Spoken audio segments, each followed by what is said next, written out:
We're on there until 6 o'clock, and I imagine there are some pretty passionate supporters that want to hop on the line. We'll be the only radio crew here until 6 o'clock tonight. 96900 693. 96900 693.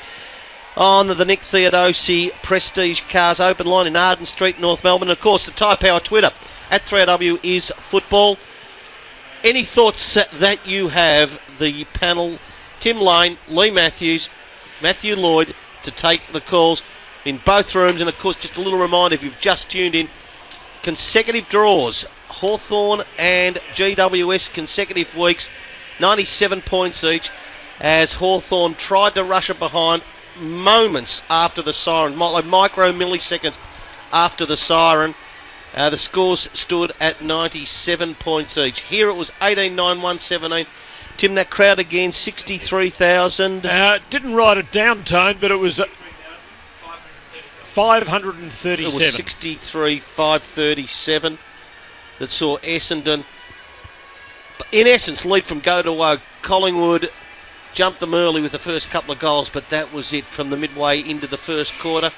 Essendon really dominating the game. Cleaner in disposal, far more efficient going forward. 18-9-1-17 Essendon. 12-8-80 Collingwood. Well, Lee, we know that it is an interesting time this ladder this year, so compact it is. Do you think that Essendon can make the 8? Well, they've got a chance. What that gives them 7-8. I mean, so they're in the ballpark to be in that bottom part of the 8. It becomes the mathematical formula. Obviously, you've got to be able to say if you win 12 games, you're probably going to make it. So they're now got to win 5 out of the next 7, isn't it, really? So it gets into that situation where they might.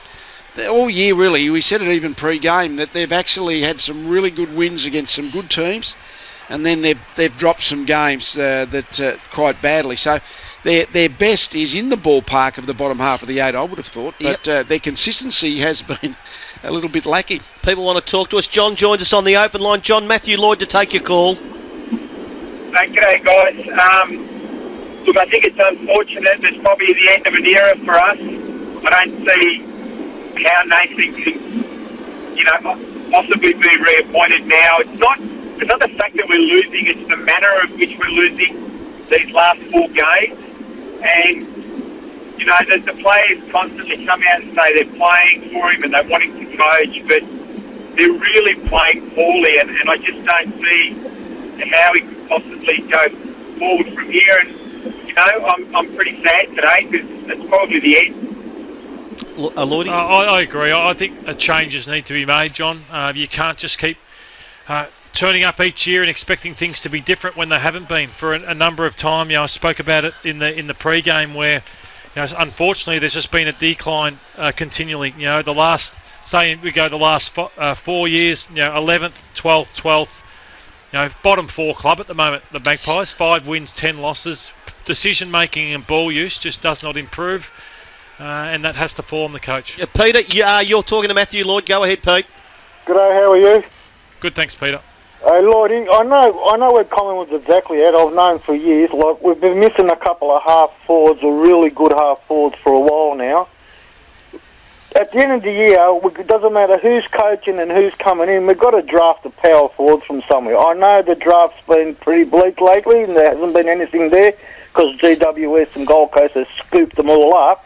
But how do we go about getting the power forward? You made that point, didn't you? That Fasolo and Elliott kicked 7 out of 12, but the power forwards there, Matthew. Yeah, Tim mentioned that with Ben Reid and also Mason Cox. Both of them, right down the bottom in terms of their stats. They've kicked 2 goals, 2 between them. Cox looks a mile off. Reid, he's a centre-half back, and wasn't even in the team last week. Lyndon Dunn and Goldsack, really, they're not key position defenders, although they were brave today. So, the key position stocks are really poor at Collingwood, and maybe a midfielder needs to be traded out, a midfielder who have quality, because they've just gone so hard on midfielders in recent years, and they've obviously missed that they need a key position player. Mark, very quickly to you. Thanks for joining us. Yeah, hello guys, how you going? Good, Mark. That's good. Yeah, I just thought, I agree with Gary Buckenara's assessment the other day, and because I've been following these guys since I was a baby, type thing. I went to 1990 and 2010 grand finals. He plays. I feel sorry for Bucks, but he plays the wrong guys.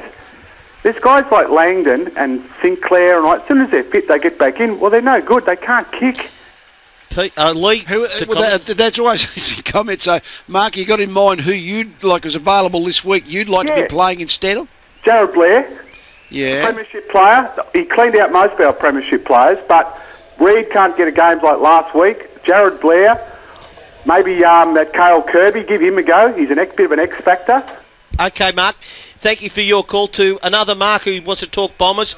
Doc Larkins. Yes, you might just hear the players arriving in the background in the Essendon rooms with a very big crowd of supporters waiting for them, and I think Joey Danaher leading the crowd in today. 3-goal contribution from Joey, so just coming in at their own little pace they are, Tone. No great rush coming through, but I'll just go quickly around the grounds. Gold Coast by 6 points, 2-2 to 1-2. With about 10 minutes gone, first quarter, a draw between Hawthorn and GWS. Here it was Essendon 1-17, a 37-point win over Collingwood. Doc 18-9, 1-17 to 12-8-80. It was, and a nice victory, 6 and a bit goals on a nice traditional Saturday afternoon. They're just making their way slowly. They're not quite here. Big Tommy, the last to arrive, so they should get their vocals ready to go.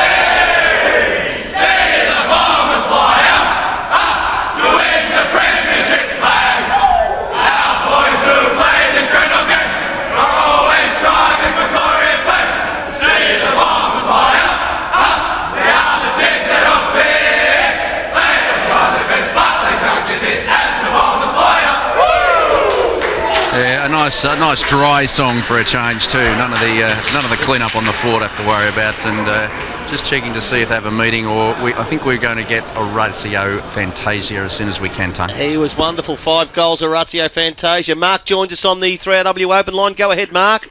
Yeah, g'day guys. Just want to talk about Hurley. He's had another solid game today. I reckon he's our most important player, and I reckon he's had just as good a season as Alex Rance. What do you guys reckon?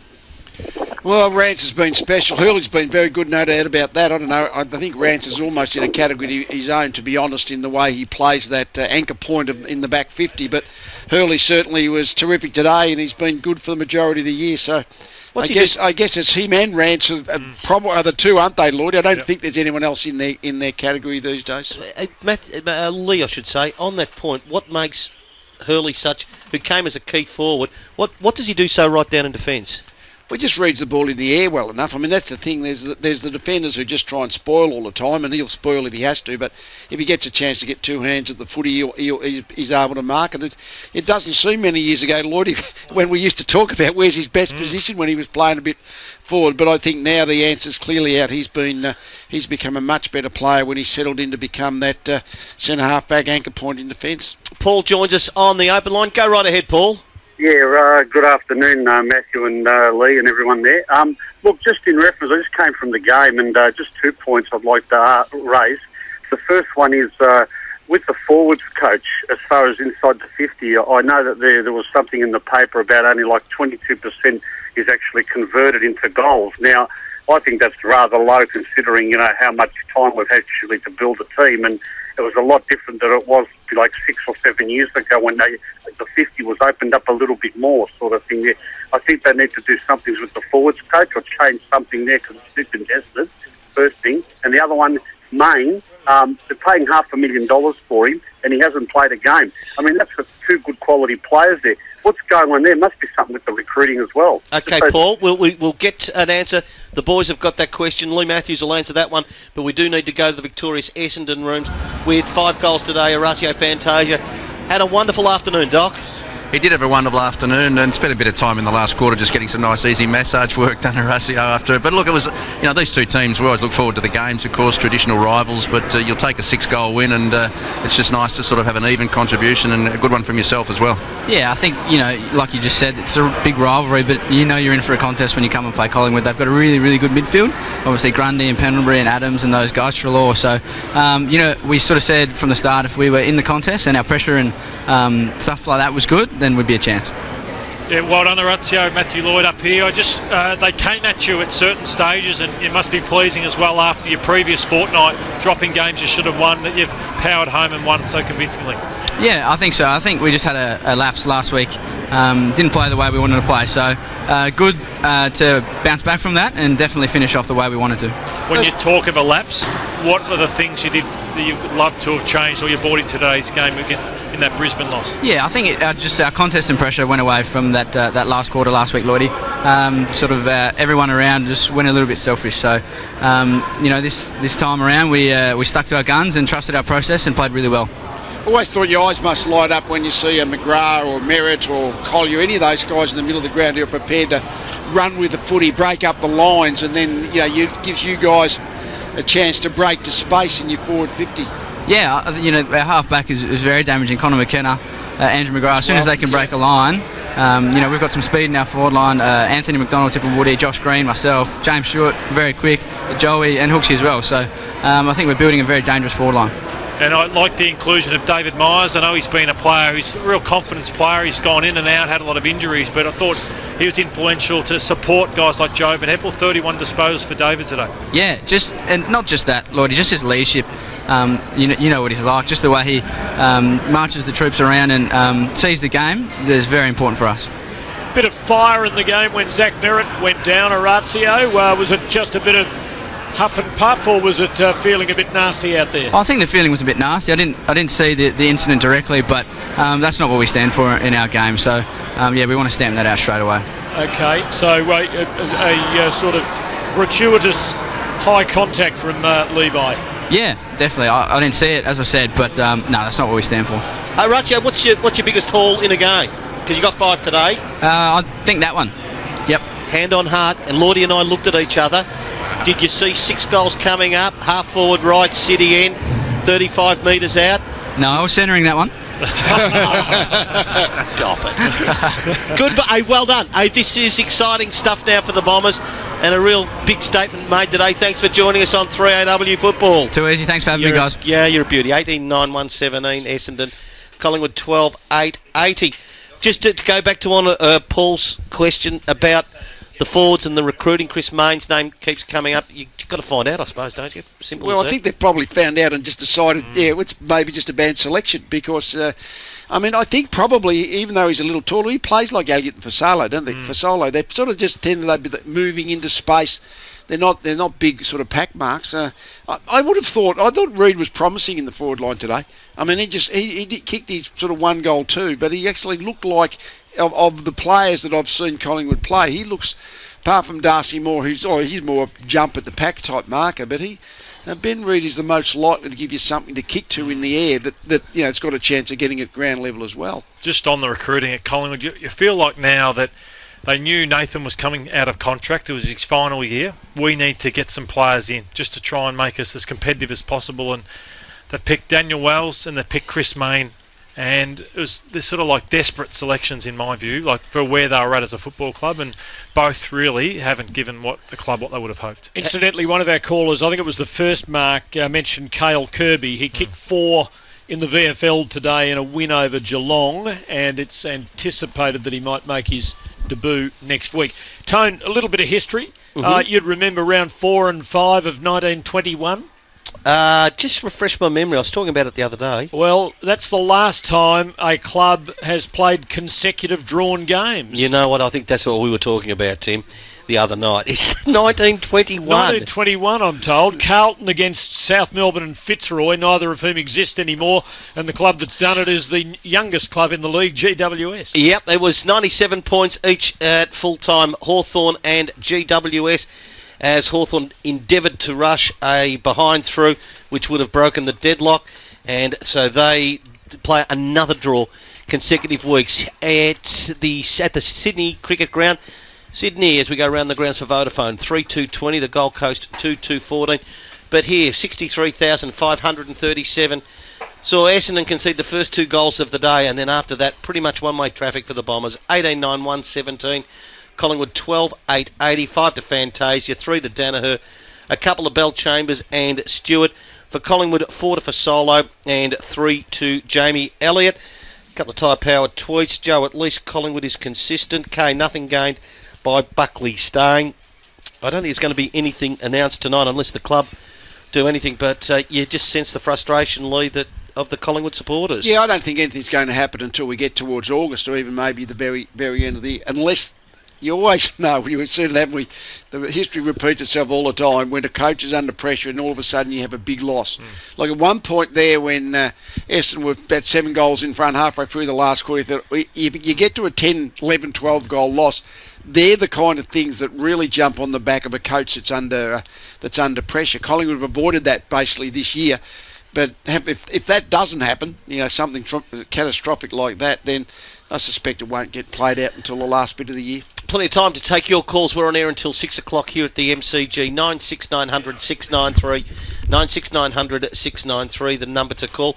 And of course, your contributions via the Twitter, the Tyre Power Twitter at 3AW Football is welcome. This afternoon, Essendon by 37 points across Australia, with thanks to KFC's Hot Rod Lunch. It's finger-licking good. It ends Monday, but they'll have another great finger-licking special coming up next week as well. You're listening to 3AW Football. This is the 2017 Toyota AFL Premiership season. This quarter brought to you by KFC. Finger-licking good. Tired of your usual tipple? Why not try something different at First Choice Liquor? Like a 700ml bottle of Hennessy Fies Cognac for only $54. That's right, $54. So head into First Choice Liquor and try something new today. Explore Canada and Alaska with APT, on sale now at Flight Centre. Experience their 18-day Rockies Highlights and Alaska cruise from $11,595 and your companion flies free. Best in the air. And everywhere. Book in store or call 131600. Flight Centre. Harvey Norman Computer mega deals on now. With 20% off HP laptops, 2-in-1s, desktops and all-in-ones in stock. HP Intel Pentium quad-core with 8GB of RAM, only $446. That's 20% off. HP 7th generation Intel Core i3 with a huge 256GB SSD for only $698. That's 20% off. 20% off HP Windows 10 computers in stock. Do great things. Savings off normal ticketed prices. Exclusions apply. Harvey Norman, your destination for everything HP. Hurry, ends Monday. These school holidays from July 1, major work is happening across Melbourne's road and public transport network.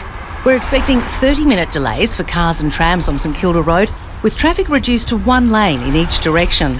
So plan ahead, check alternative routes and avoid the area if you can.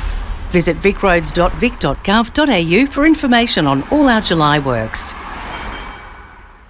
Authorised by Victorian Government, 1 Treasury Place, Melbourne, spoken by Jay Hansen.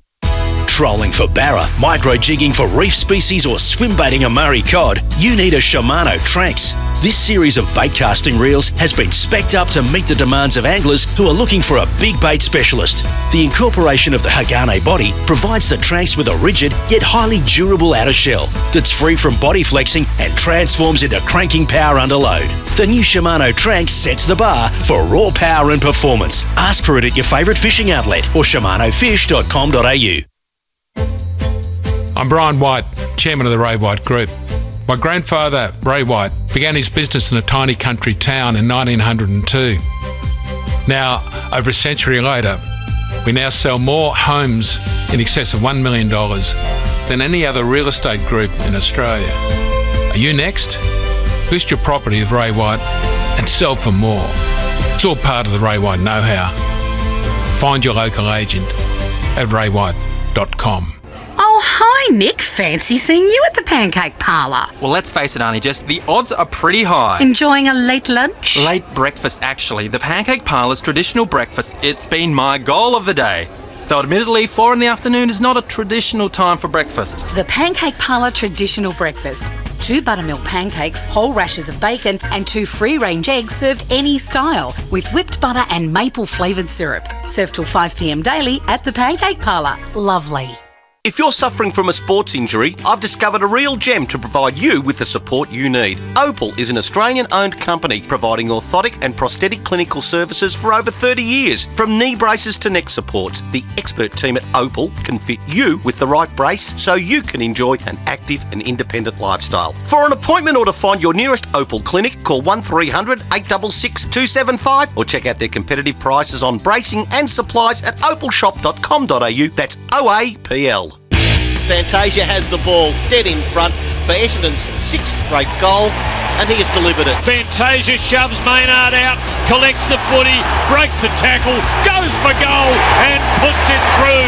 To Fantasia, 30 out, 20 out, 15 out goal. Fantasia for number 4, and he's delivered. Is to put it beyond all doubt as Fantasia, dead in front from 30, didn't try to over-kick it for a goal.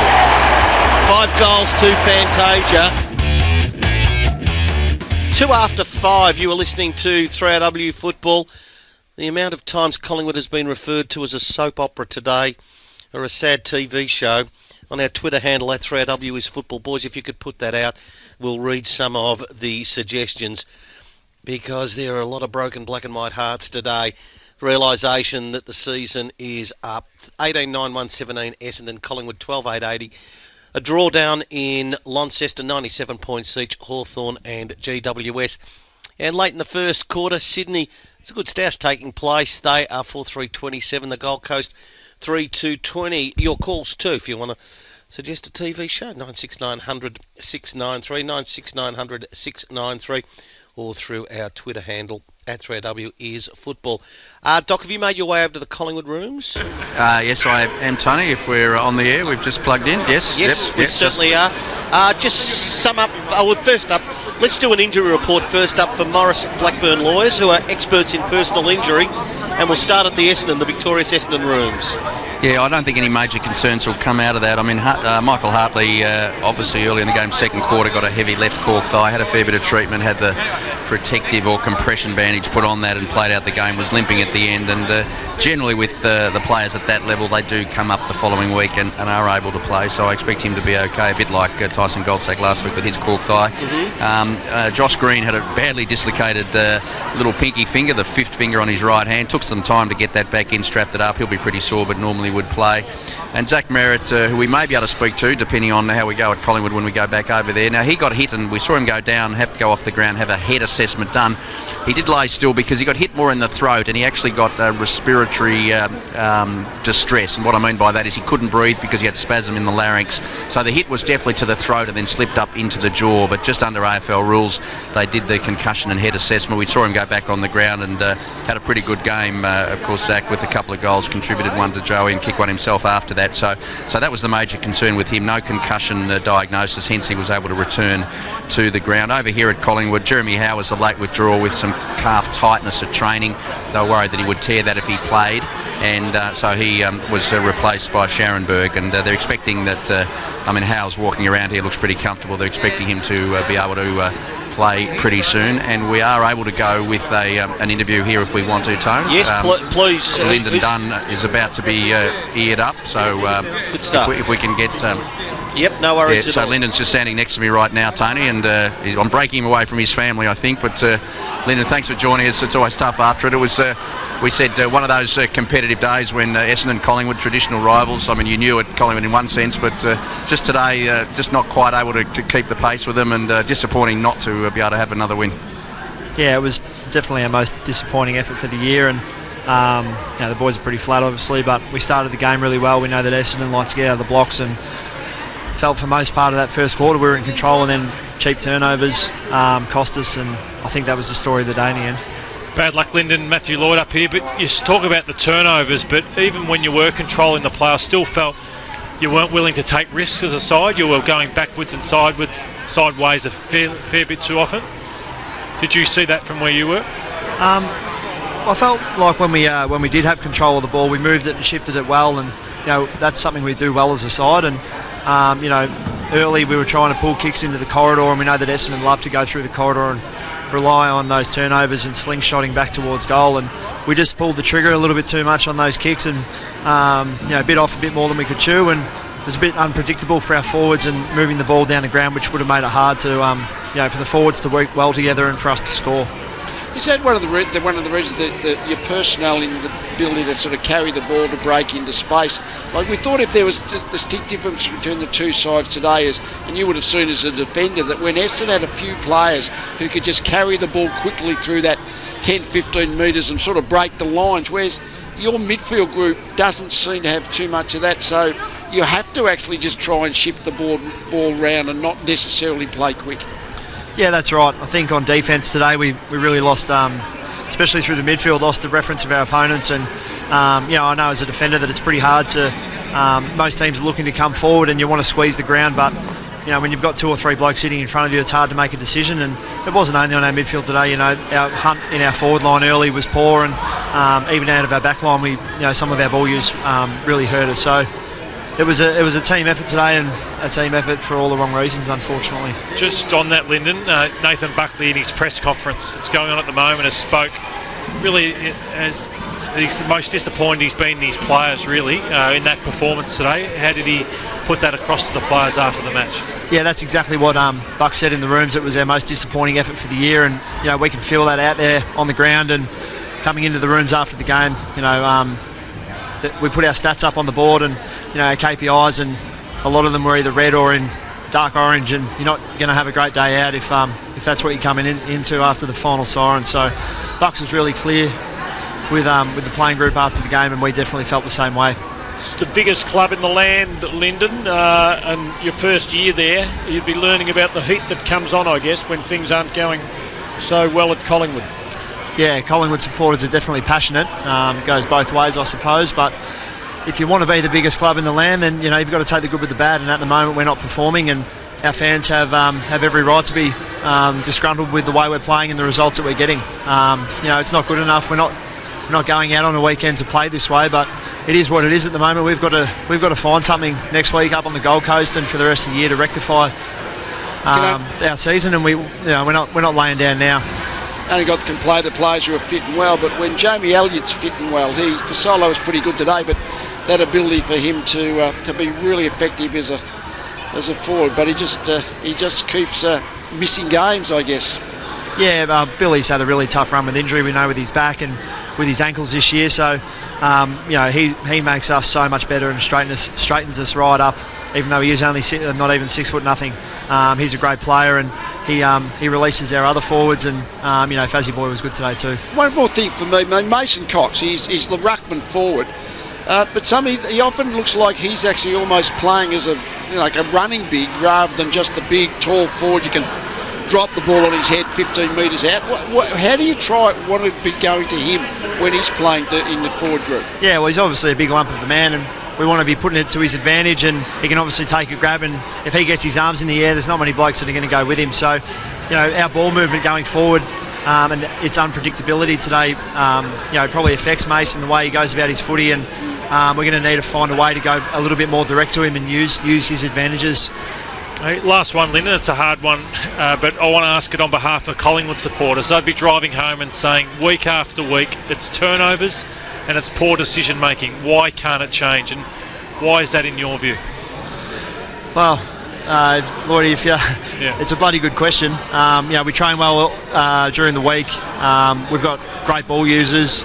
I suppose it comes down to that decision making under pressure, and when you do turn over the ball like we are at the moment, then your brand is affected, and that's basically the way you're perceived. So that's what we are at the moment. We turn the ball over too much, and we're going to need to find a way to fix that.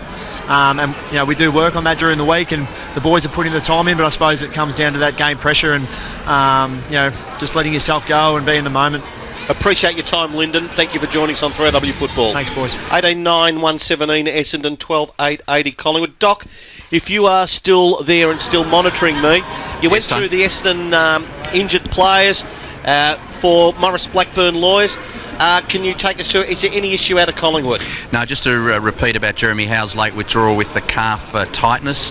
As I said, walking around in the rooms here pretty comfortably. He's optimistic he'll train during the week. There was a concern that if he played, he'd end up with a strain or a tear of the calf. But with tightness, he couldn't accelerate or jump. And as I said, pretty important when you're Jeremy Howe and need to sprint and jump. But other than that, Travis Varco had a little bit of a cork in the calf late in the game. But the rest of the Collingwood camp free of any trouble, fortunately, and how likely to be able to train during the week, which is good news, Tony. Thank you very much, Doc. We will, or you'll join us next week on 3AW Football. There's your injury update for Morris Blackburn Lawyers, experts in personal injury. For all the Collingwood fans that are listening in, and we'll also hear from John Worsfold as well.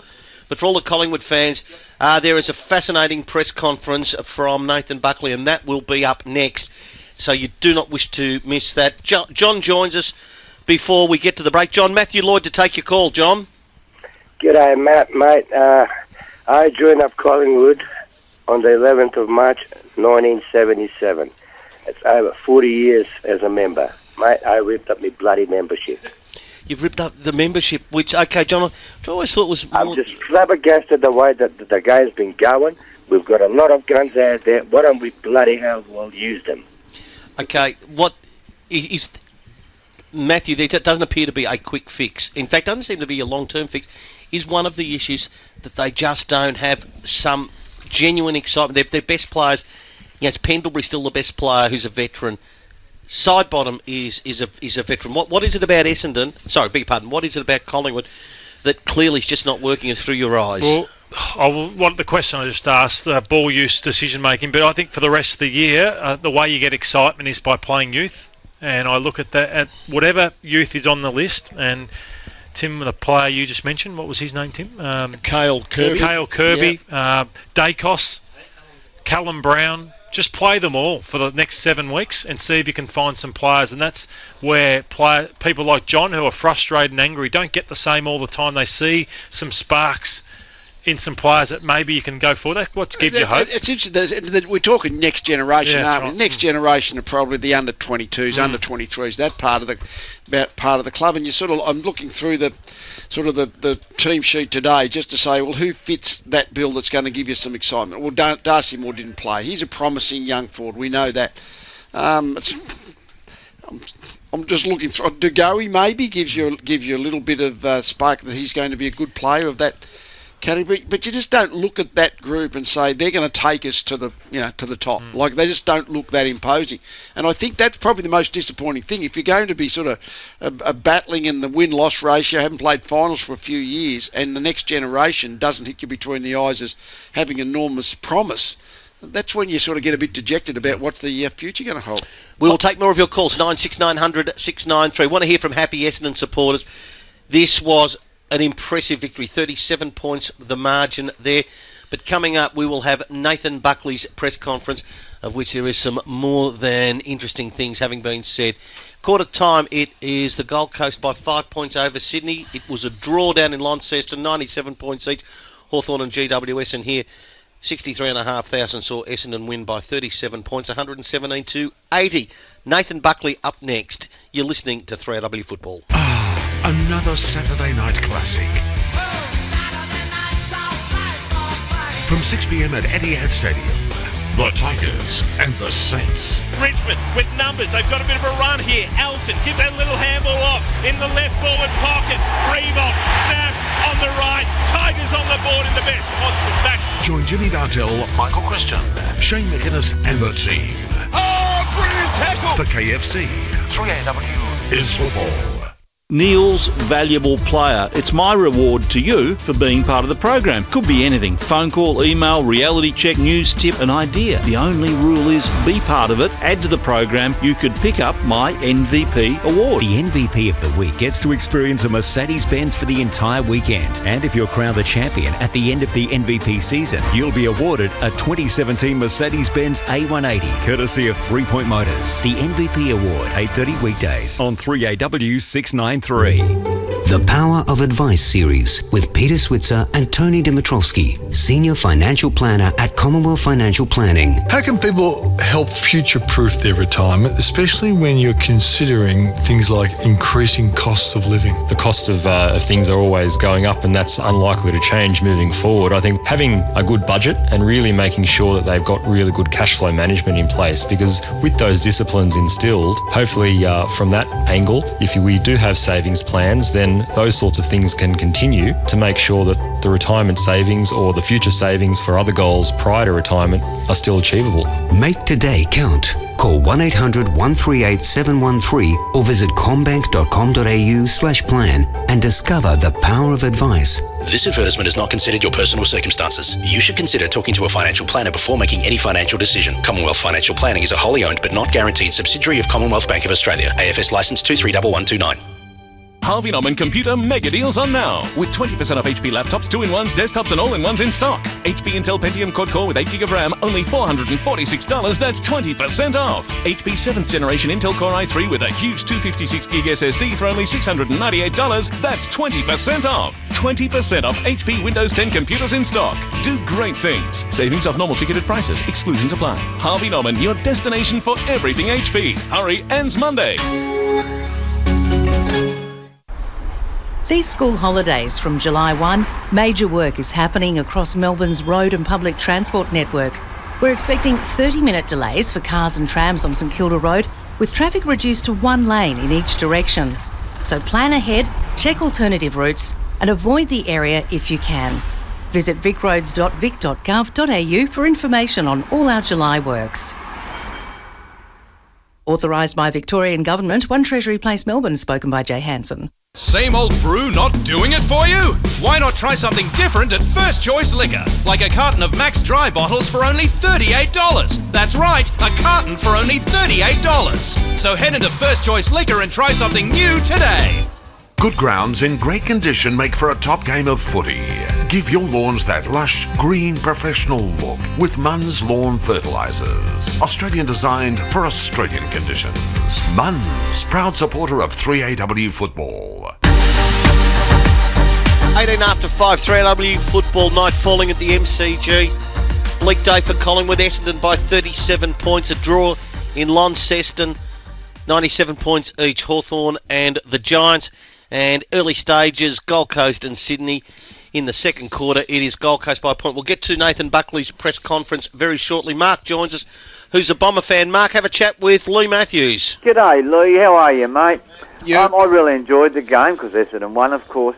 But the tall timber of Essendon in the forward and Collingwood was giving out quite a few centimetres. That makes a big difference. And do you think that that Collingwood will have the tall timber there in the future? I don't want to talk about Essendon because I like Bucks actually, and I think he needs another 2 years to get to get all these little plans. What do you think, Lee? Well, I'd be persevering with Ben Reid down there as a forward. I mean, as Lloydie said at one stage during the call, he's probably their best tall defender as well. But if you're going to, think you're going to be able to make do, I guess, in their defence, I still think he's Darcy Moore's side, but he's only a kid. He's developing all the time. But if you talk a bit more mature tall, I think Ben Reid seems to be the one in the club that's got some chance of just complementing Jamie Allen for solo. And someone mentioned Jared Blair, who's sort of fallen out of favour, but the really small, quick, crumbing forward, they don't seem to have that kind of player in their forward group either. So they're a bit in between.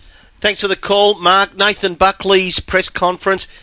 Stay tuned. It's coming up right now. It is some fascinating stuff. Well, would have looked a little bit different, wouldn't it? Yeah, I think we probably...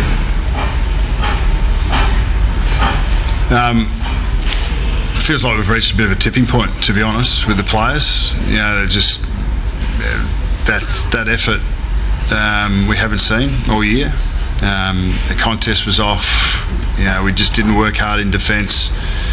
Some of our offensive turnovers would have really hurt, because for periods there we looked like we could get back in the game, but then just couldn't maintain or control the ball with any fluency or efficiency. And I thought it was the first time that I'd seen, you know, probably the players look like they'd lost a bit of hope. So that's pretty important to find that last sort of 5% that you have in you, to be playing with that energy that we've seen our players play with for the most of the year. In many ways it's a little bit understandable, but we just didn't have it today. I think that's no doubt that happens. The win-loss stacks up, reality sinks in at some point for the players in particular. I thought we saw that today. It was like physically we weren't as sharp. The energy, through the, before the game was okay, but the energy quarter time, half time was a little bit different. Just not quite as up and about. So, job now is to spend the next 48 hours just having a look at how we can possibly refresh, energise, change up a few things. reframe, and give the players something to achieve over the next 7 weeks.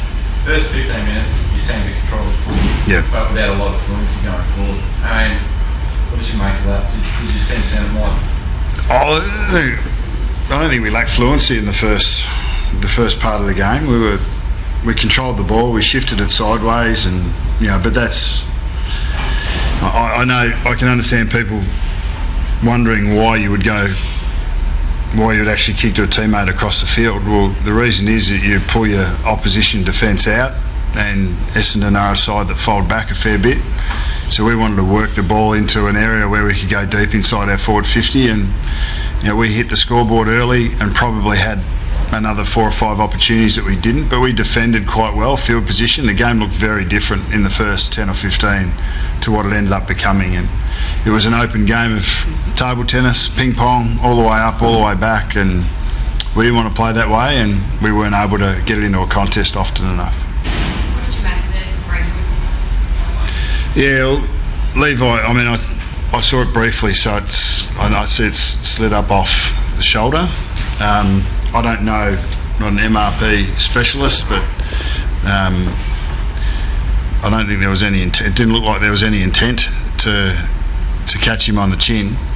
And Levi was relatively distraught with the fact that he caught him on the chin, or that slipped up and hit Merritt on the chin. So he's a hard, tough player, Levi, but he's very fair. But that'll be up to the powers that be to adjudicate. But I know how our player is viewing it and feeling it at the moment. You spoke about needing to reframe the season with the players and giving them something to reach to, I suppose. If it's not finals, then what is it, this group? It's their careers, it's their futures, it's the opportunity they have to play AFL football week in, week out. It's not something to take for granted. So, but in the end, our whole football program will have something to say about that. We've spoken about a few things already with the coaches that we could do over the next 48 hours, but we don't want to present like we did today, and we haven't for the large part of the year. So it's the players are feeling it. I'll defend them to the hilt. They've given everything they've got to this point. We saw a bit of as I said, there was a bit of a tipping point today, and the Collingwood faithful would be disappointed with the result and the win-loss as it sits at the moment. But what I would say is that they've got a group of guys that are have been prepared to give their all, and it was a day today where I reckon they lost a little bit of hope about where they were and where they're going, and it's my job and it's our job to make sure we can reframe that for the back half or the back part of this season.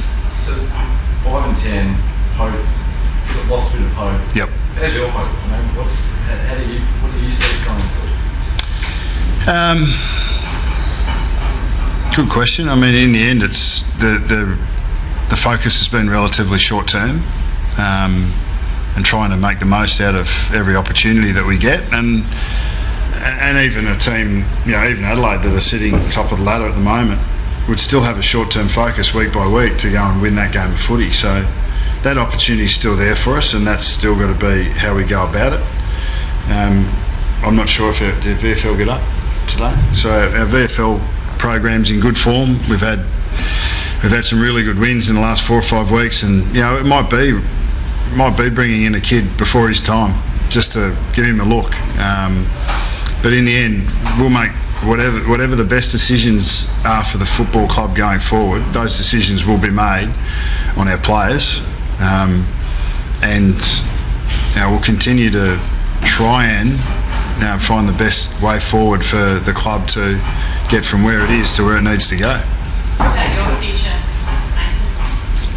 Yeah, well, look, I'm pragmatic, but I'm not defeatist. So I'll still have that short-term focus and trying to prepare the players as best as I possibly can to have them enjoy their footy a little bit more than walking into the rooms with a performance like that. No one's feeling particularly great about themselves, coaches or players alike. So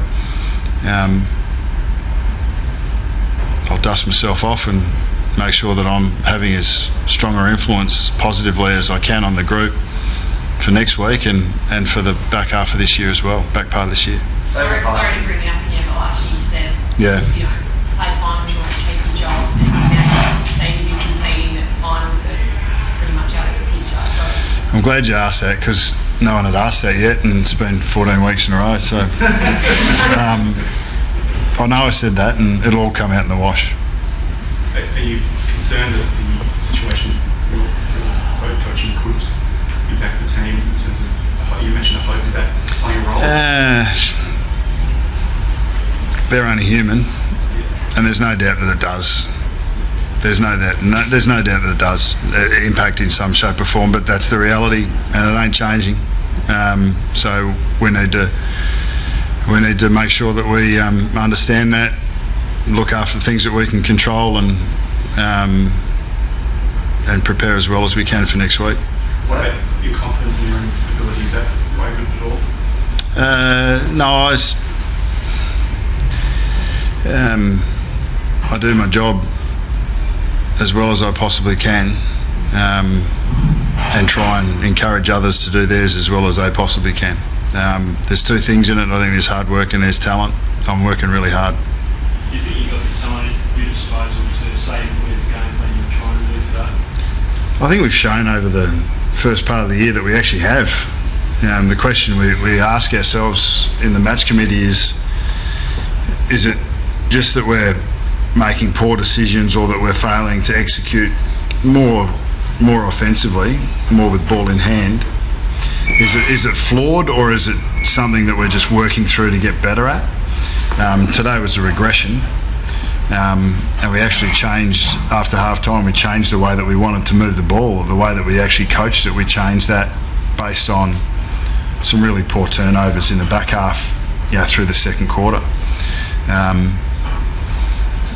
I think we are capable of it. We've had some individuals that make some really good decisions and can use the ball really well, make some really poor ones. They've probably been isolated, 5 or 6 howlers. Is that isolated? It's probably not. 5 or 6 howlers over the last sort of month that have really hurt us, because our ball use since round 6 has been a real strong element. Inside 50s, scoring.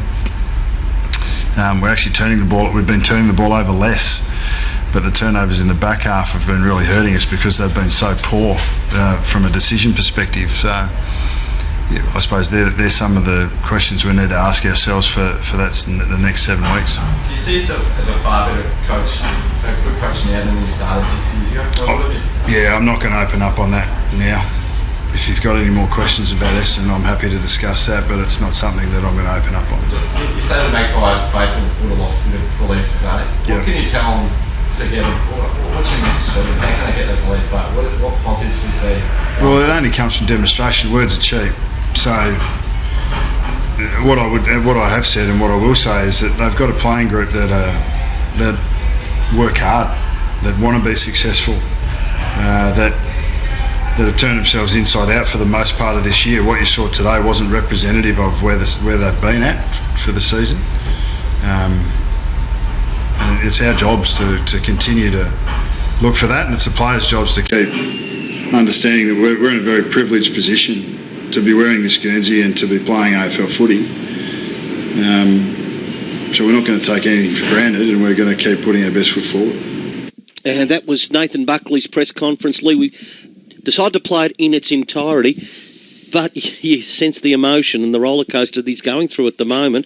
Yeah. And when he said, do you still doubt about your own performance, it was hesitant before he said no, he believes he's on the right track. Yeah. And we invite you callers, Collingwood fans. We know you'd be stuck in traffic leaving the MCG, 96900 693, if you want to make comment about that press. But Lee, what's your reaction to it? Well, I was critical of the general public media that from the beginning of April, Bucks' tenure was discussed every week after a Collingwood game. If they won, he's more chance of being reappointed. I just think it was so early in the year to be even thinking about stuff like that. But you get to a tipping point, and you get now to what we reached today was they can't play finals. I mean, remember last week, even Buck said they'd won 5 games, there's 8 games to go. You still think there's a possibility. They have to win 7 of the last. They've got to win every game from now on. It's a bit of a tipping point weekend in that whole fluid situation of what's going to happen with Collingwood and Bucks. Something could happen any day on from this point, I think. Well, they can't make the finals. I don't think he can possibly survive now. And that means when does the transition, which I think is inevitable, when does it occur? There are 7 games left in the season, and if Collingwood keep floundering, as they are at the moment, they've lost 4 on the trot, it grows more and more uncomfortable for the club, for the board, for Gary Pert, for Eddie Maguire. Yep. And they are going to want to ease that discomfort at some stage, but they're also going to want to ease it with minimal embarrassment for a man that they appointed and that they love as a Collingwood person. They'll do it with due respect. But I mean, that's what I mean. There's 3 scenarios, isn't there? That at some point, Nathan Buckley resign. At some point, he might get sacked. Or at some point, he might get reappointed. They're the 3 scenarios, aren't they? Yes, they are. I must admit, I'm of the view the most likely is Bucks will fall on the sword. Yeah. Because he's that kind of man. And I mean, he's his self-awareness. He knows the numbers, he knows the trend of what's been going on, and I suspect he'll be very pragmatic in his own approach, but it's done in consultation with the people who are running Collingwood. Matthew? Yeah, I've probably felt for a while, Tone, and I said this in the pre-game, that he'll be judged on his 6 years at the football club, and unfortunately there's just been no improvement. And there was a guy that called in and said, I want to give Bucks another few years. Well, I don't think you can, because you can't just keep holding out, thinking things are going to change, because we've seen no change really at Collingwood over a number of years. And I just keep coming back to those 2 things: ball use, decision making, and then also Bucks might deep down, he's not going to say it, but the recruiting has been poor. He might say that, but he's not going to say that publicly. And one of the things that comes always in coaching, it's not this thought that, okay, we've got a better coach in line, so we'll get rid of the incumbent. The decision is usually made. Sometimes that happens, I agree. But most of the time it's, okay, we've reached a tipping point where we need a change. And therefore we go past the incumbent. We need a change. Now we'll look at what we're going to do next. Because what you tend to get is a new starting point. And the players get a new starting point. The whole club gets a new starting point. A fresh start. Because eras are really judged on coaches, aren't they? So that's kind of what Collingwood's decision-making is all about. Maybe they're what's the word, more tactical, and they are looking at options now, potentially, but I think that's kind of a bit unfair. I think it's more like they just say, do we need a fresh start? We might not get a better coach than Nathan Buckley, but we'll get a new coach, we get a fresh start, and that's the kind of the primary thinking, unless they've already got someone else that they're working on, and who knows, that could be happening behind the scenes, who knows. I wonder if the man we interviewed pre-match could be coaching Collingwood in the next week or 2, Brenton Sanders. That's still to play out. Luke joins us on the Nick Theodosi open line. Welcome, Luke. You've got Lee Matthews ready to take your call. G'day, guys, and thank you. I've got 2 things that I want to talk about. The first one is just in terms of the game plan. Listening to the run home today, I've heard 2 different people from Collingwood speak about our game plan, bringing the ball off half back, and both mentioned that we want to go through the centre and play angles. But I've been to every Victorian game this year, and all I see from us going half back is our first option is a quick hand pass, generally to someone standing still, or a kick sideways and backwards, normally to a Lyndon Dunn or a Ben Reid, who aren't then able to play on. And to add on to that, we keep talking about wanting to play quick, very spontaneous, very fast, attacking, pretty football, but we've recruited and played teams that have Taylor Adams, Adam Treloar, Jack Crisp. Every single one of them win the ball fantastically. Every single one of them run fantastically. But then they kick and they let themselves down. Today, Treloar 3 or 4 times could have hit a leading Ben Reid, kicked it over his head.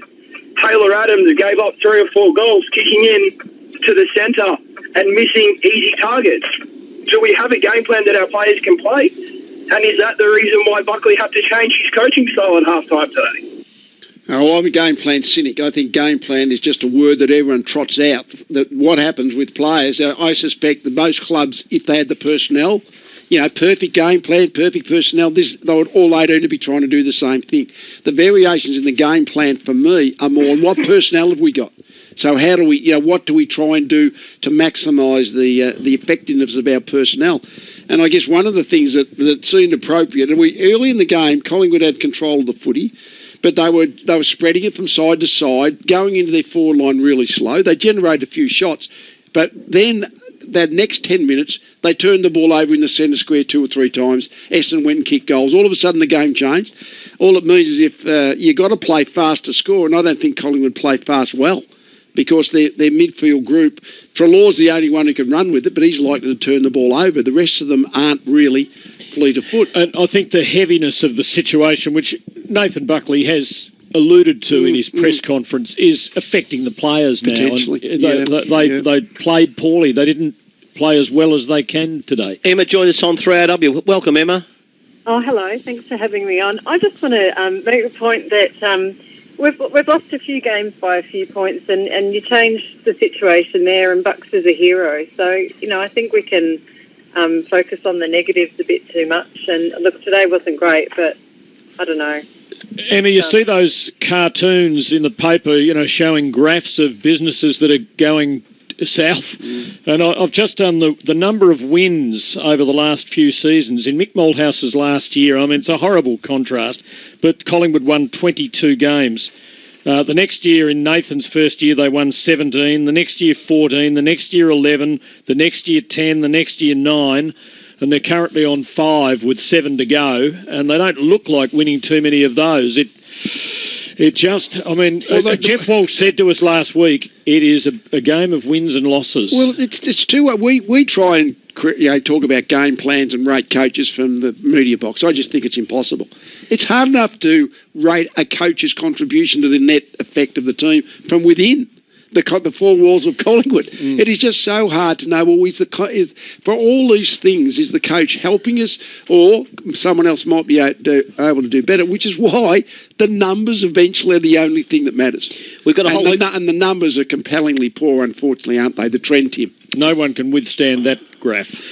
We'll take more of the calls. Lee Matthews, with Matthew Lloyd and Tim Lane here, to Sharon Russ and others. We must away, but we'll get to you as soon as we possibly can. 37 points was Essendon's margin today over Collingwood, and it was a pretty wide 37 at that. A draw down at Launceston, Hawthorn and GWS, and Sydney 10-4-64 very comfortably over the Gold Coast 5-6-36. Plenty of your calls to come. Also a little treat from down in Launceston from earlier in the day. Right across Australia, with thanks to KFC, the $5 hot rod lunch, finger licking good. It ends on Monday. You're listening to 3AW Football. These school holidays from July 1, major work is happening across Melbourne's road and public transport network. We're expecting 30-minute delays for cars and trams on St Kilda Road, with traffic reduced to 1 lane in each direction. So plan ahead, check alternative routes, and avoid the area if you can. Visit vicroads.vic.gov.au for information on all our July works. Authorised by Victorian Government, 1 Treasury Place, Melbourne, spoken by Jay Hansen. At 3AW, we know there's more to life. I can't get enough of it. Introducing Talking Lifestyle, Melbourne's newest station. The new home of health, travel, home and garden, finance, food and fun. You're so funny. Everybody's talking about it. I've only just discovered it, so I'm going to be listening a lot. I just love your advice. 3AW's new lifestyle station, 12:78 a.m. Talking Lifestyle. Hi, I'm Dr. Michael Carr-Gregg for the Family Peace Foundation. Healthy family relationships rely on mutual respect, where one person doesn't seek to control another. Control can be by financial, social, physical, or other means. For the sake of your children, the Family Peace Foundation encourages you to share decision-making to ensure that it's free from control. To find out more, go to the Family Peace Foundation website now. Family Peace. Do it for your kids. Tony Leonard for Yarra Valley Toyota, Croydon and Lilydale, 2016 Gold Excellence Award winners for the highest level of customer service. 5-star guest experience at Yarra Valley Toyota, LMCT 1541. Over the same old sip? Why not try something different at First Choice Liquor? Like Jacobs Creek Barossa Signature Chardonnay for only $14. That's right, a bottle for only $14. So head into First Choice Liquor and try something new today. Hi, it's George Wakefield here from Mattress Builders. Whether it's one of our inner spring mattresses or you'd like to try our natural Belgian latex mattresses, you'll find that all our products are built to last using quality components. Our products are great value day in, day out, so don't waste your money paying retail prices. Buy direct from our factory. Visit our Mattress Builders showroom 7 days a week at 339 Warrigal Road, Cheltenham, or look us up online at mattressbuilders.com.au. Let's be honest, heating your house shouldn't burn a hole in your pocket. So AGL have something to keep you cosy this winter. Get 33% off electricity and 15% off gas usage charges for 12 months when you pay on time. Plus, sign up online at agl.com.au and you may be eligible to receive up to $100 in credits. You can do it in just 5 minutes or call 13 11 89 now and find out if you could save this winter. Vic residential customers. Offer ends 31 July. 12-month variable rate energy plan. For terms, visit agl.com.au. At NAB, we're backing business in moments that matter. The big moment for me was when I realised I could afford to buy new vehicles every couple of weeks. The moment when a little win makes a big difference. I reached a point where I could keep going it alone, but hiring staff is what's kept us growing. The moment when your business turned the corner. There were times when we wondered if we could compete on a global scale, but taking the plunge is how we got where we are today. To find out how NAB can back your business, search NAB Business.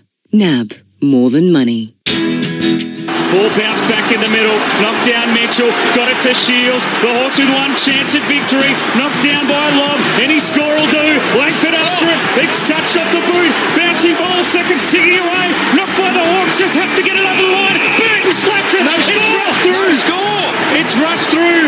No score will count because it was the Hawk that knocked it through. We wait on the decision. No, it was waved off straight away. Yeah, it just depends whether the hit was before the siren. It doesn't matter. The old days it used to be when the umpire blows the whistle, that was time. These days it's when the umpire recognises the siren. Well, this venue is not unfamiliar to big finishes after the siren. Siren gate a few years ago. It could be Mark 2. The ball knocked through. It's a second draw in a row for the GWS Giants.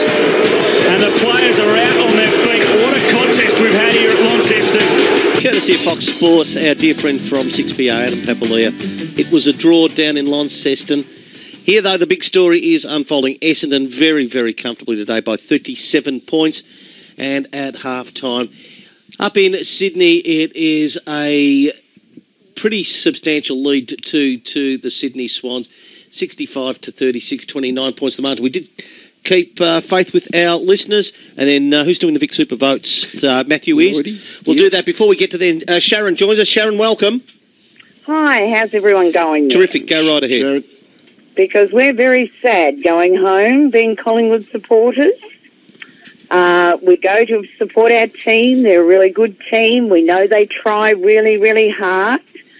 But we are so sick of those stupid handballs. And Buck said going sideways, and then we see our team go sideways, sideways, sideways. Oops, we've made a mistake. And then all of a sudden, the other team picks the ball up, goes straight, makes 2 kicks down the centre and kicks the goal. Lordy?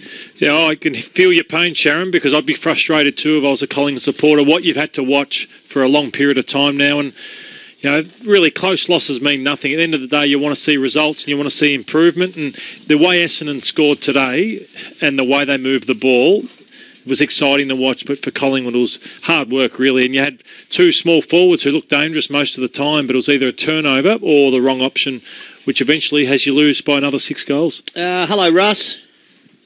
Hey, guys. Look, great show. I know we're talking a lot about Collingwood, and we're a disappointed Collingwood family as well.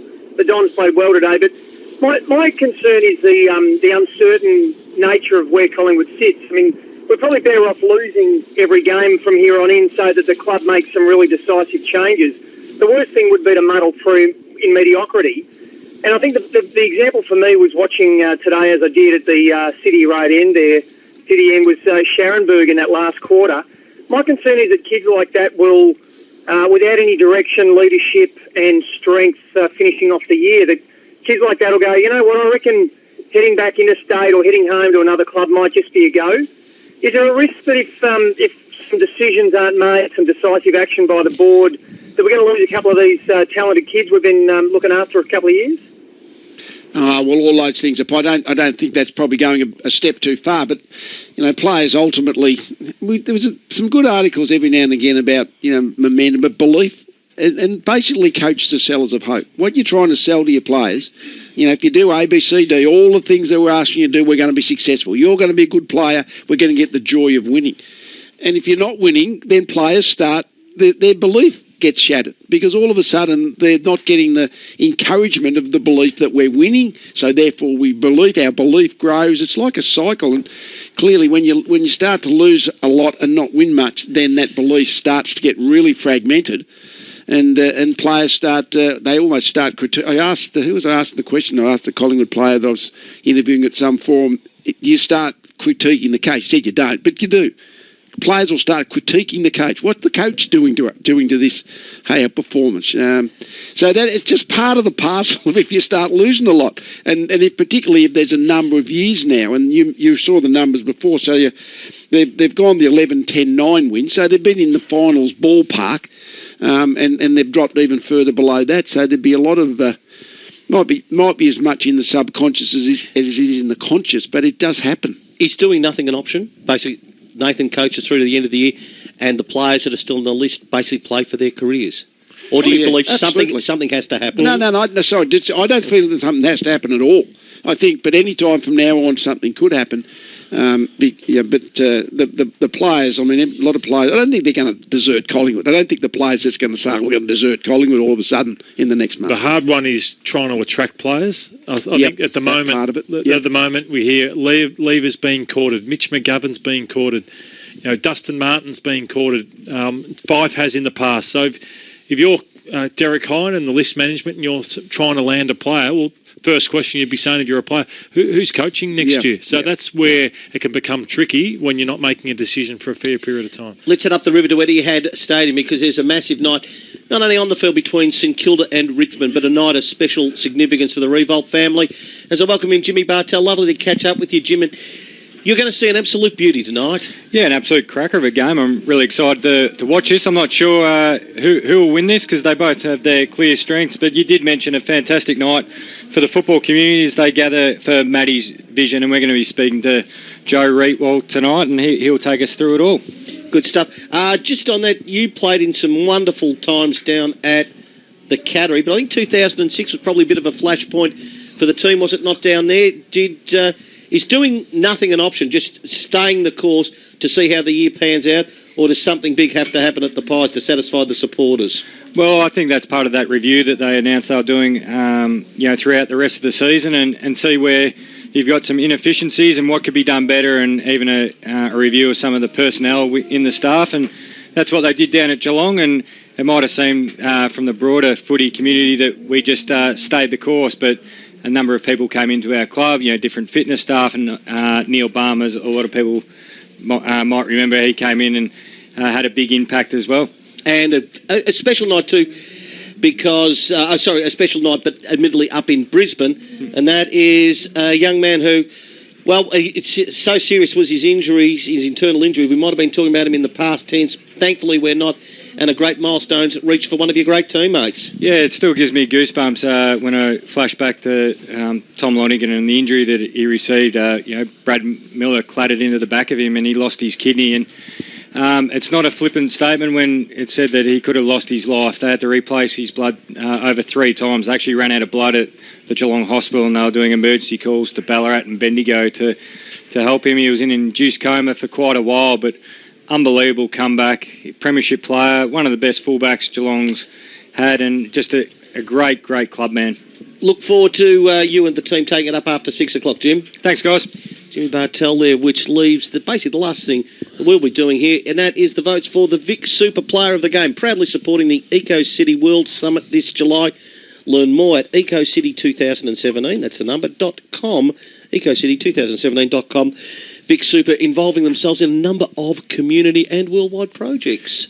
Tone, a few apologies. Yep. Brendan Goddard, I thought, was brilliant. Couldn't fit him in. Zach Merritt, probably that 20-minute stint on the bench cost him votes because he was great too. I love Myers' game as well, so unlucky to miss out. And Andrew McGrath off half-back was very good. But one vote I've given to David Zaharakis, 38 disposals, 5 clearances, 6 inside 50s and a goal.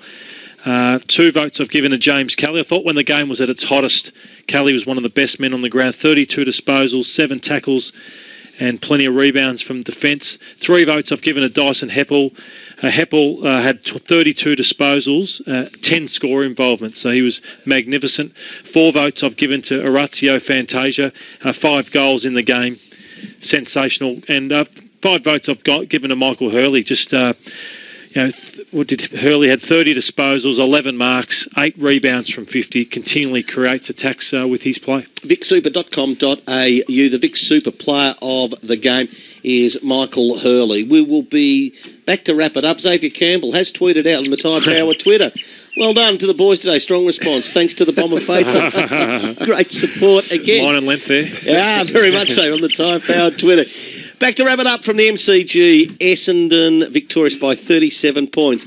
All thanks to KFC. This is 3RW Football. As we bring you the most exciting AFL coverage on radio, KFC bring you exciting news for your mouth. Get the $5 Hot Rod Lunch for a limited time. Spicy, crunchy chicken on a stick with aioli sauce. KFC, naming rights partner of 3AW Football. Hi, Tony Leonard for Yarra Valley Toyota. For 5-star service and the lowest price guarantee, why would you go anywhere else? Yarra Valley Toyota, Croydon and Lilydale. LMCT 1541. Happy birthday to me, happy birthday to me. Sounds like someone's got another year wiser. That's me, Winston with a Y. It's their massive 49th birthday sale. You only get one birthday a year, so it's the one time Winston has a massive sale. If you're going to buy custom window blinds, shutters, awnings and CrimSafe security, do it this July during Winston's massive 49th birthday sale. Go to winstonwithay.com.au. Let's be honest, heating your house shouldn't burn a hole in your pocket. So AGL have something to keep you cosy this winter. Get 33% off electricity and 15% off gas usage charges for 12 months when you pay on time. Plus, sign up online at agl.com.au and you may be eligible to receive up to $100 in credits. You can do it in just 5 minutes or call 13 11 89 now and find out if you could save this winter. Vic residential customers. Offer ends 31 July. 12-month variable rate energy plan. For terms, visit agl.com.au. This is your captain speaking. Exploring Australia or discovering the world. Share your travel stories during Talking Travel. All aboard! On 3AW's new lifestyle station, Talking Lifestyle. Up the dial on 1278 AM. Hear about holiday hotspots, great travel tips, and the very best deals. Thanks to Flight Centre. Best in the air and everywhere. Talking Travel from 10 AM each weekday morning on Melbourne's new style of radio. Talking Lifestyle 1278. A bit bored with the same old bottle? Why not try something different at First Choice Liquor? Like a 700ml bottle of Johnny Walker Red Rye Scotch Whiskey for only $41. That's right, $41. So head into First Choice Liquor and try something new today. Need a hire car? Europcar has affordable economy cars, family SUVs and luxury European brands. Visit europcar.com.au. Europcar, moving your way. Proud supporter of 3AW Football. These school holidays from July 1, major work is happening across Melbourne's road and public transport network. We're expecting 30-minute delays for cars and trams on St Kilda Road, with traffic reduced to one lane in each direction. So plan ahead, check alternative routes and avoid the area if you can. Visit vicroads.vic.gov.au for information on all our July works. Authorised by Victorian Government, 1 Treasury Place, Melbourne, spoken by Jay Hansen. The 8th Historic Festival of Speed returns to Winton, August 5 and 6. See racing cars from the 1940s to the 80s, including Mustangs, Monaros, Corvettes and sports sedans. Over 240 cars. The Winton Festival of Speed. For details, go to vhrr.com. Are you receiving a government-funded home care package? Your package can be used to offset the weekly residential fee, allowing you to receive 24-hour-a-day, 7-day-a-week care at Iris Manor's residential care facility. For details, call 1800 983 363 or irismanor.com.au. And that's about it for 3AW Football, but only really part one of the footy here at the MCG, 63,500, seeing Essendon comprehensively knock over the Pies by 37 points. John Worsfold's presser to be played by Shane McGuinness and Michael Christian and the team. Post 6 o'clock up at Etihad Stadium for St Kilda and Richmond. It was a draw down in Launceston, Hawthorn and GWS, and at halftime Sydney pretty comfortably over the Suns by 29 points. Michael Hurley for Vic Super, the player of the game, getting the 5 votes. All 5 votes, though, falling to Essendon players. From back to front, it was a complete performance. Don't forget, too, Footy Nightline, all thanks to Tobin Brothers after 11 o'clock tonight with Rex Hunt. It was a great day for the Bombers. Their finals ambitions back on track, and this is how we caught the action. Essendon by 37 points. Footy highlights for Vic Super. Get super active with Vic Super. 10 past 2, football in Melbourne, Tim. Broomhead comes in for a shot at goal, kicks it from 45 and kicks a goal. Lloydie, the highlight of the first 4 minutes of play. Not a lot. Essendon not looking too impressive early. McDonald, Tip and Moody from 35. Hit it well and it's a goal. Bombers have got going. Straight back into the path of Zaharakis. Brings it round his body. Tight angle. Magnificent goal. Quick kick forward. Very clever. Clever. And well marked for the Bombers by Bell Chambers. Comes in and kicks very, very nicely indeed. Free kick to Bell Chambers. Doesn't try to overkick it. Caresses it through. Fantasia has the ball for Essendon's 6th rate goal, and he has delivered it. Over the top to Stewart. Runs forward. Son of a former Magpie. Goes the full measure. Lines them up and goal. Oh, Tim. Late night TV couldn't sell as many cheap suits at the moment. What Essendon's doing at Collingwood. Essendon look like scoring every time they go in. Reid, 30 metres out. This time hit right through it for a goal. He's their best key defender and he's their best key forward. Sweeps it to Stewart, who will kick his second goal off the outside of his right boot. Fantasia shoves Maynard out, collects the footy, breaks the tackle, goes for goal and puts it through. To Fantasia, 30 out, 20 out, 15 out goal. And they're not going to let this one go away, the Bombers. Straight to the Goey, who is going to kick a goal. Good work to Goey. Goal here to make consecutive goals, and Fasolo doesn't let them down. Adams round the body, he goes. If it holds its line, it's a goal. 3 on the bounce for the Pies, and they're back in it. Fantasia for number 4, and he's delivered. Rode by Elliott, too easy. Long kick the ball forward. Danaher, 30 out, punt road end, dead in front for the Bombers. Reckon that went off the boot better. It did. Merritt surging down the corridor, kicking towards an unguarded goal. Green will be the first man there, and he can watch it sweetly bounce over the line between the big posts. Fantasia, dead in front from 30. Didn't try to overkick it for a goal. For his 3rd and Collingwood's 11th goal, and Jamie Elliott from 30 metres has delivered it. Very long for Danaher with the sit, and he takes the mark, and he turns and kicks a goal. The Bombers win. It's their 7th victory of the season. And the final 8 is definitely not out of the question. They beat Collingwood by 37 points. To win the premiership flag. The Cowboys who play this grand old game are always striving for glory and fame. See the Bombers fly up, up. The other teams they don't fear. They all try their best, but they can't get near as the Bombers fly up. 3AW is football.